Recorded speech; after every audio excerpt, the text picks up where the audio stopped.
In 1972, California Supreme Court voted the capital punishment system unconstitutional, but it later became legal. In today's speech, I will be talking about Proposition 62 to appeal the death penalty, so that in November we have a better understanding on how we want to vote. In today's speech, I will be explaining the origins of Proposition 62. I will talk about the cost of the death penalty, and I will talk about the effects that the state and community will have after the proposition is passed. So first I want to talk about the origins of the proposition. In the early 1980s, Ron Briggs decided he wanted to create a proposition, but it recently became in effect with Mike Farrell, who wrote the new proposition.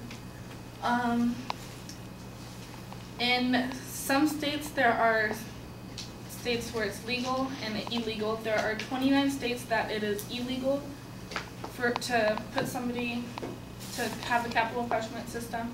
There's 19 states where it's legal, and there are 2 states that are voting in November, including California.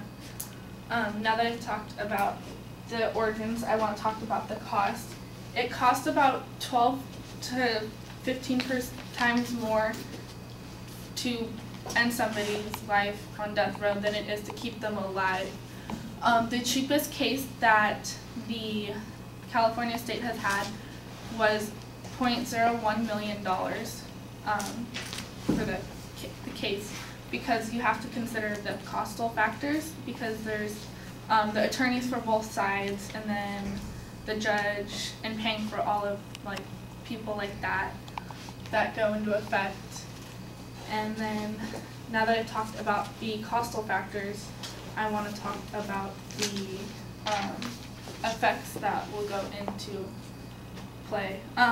If the proposition passes, the people on death row currently and the people that will replace will, instead of ending their lives, they will work, and the money that they make working in the prisons will go to the families of the victims, and it will help.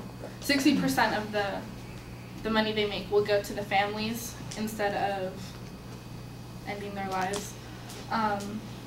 It could also save innocent lives. There have been over 150 people that were found that after they were executed, it was found that they were innocent, so there was lives taken that shouldn't have been.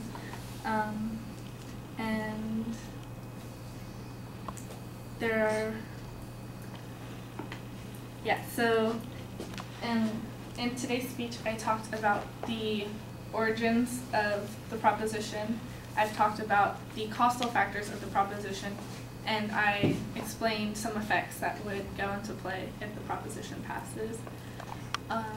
So hopefully in November we can vote correctly on how you decide, so that we can either put a final end to the capital punishment system or decide to keep it.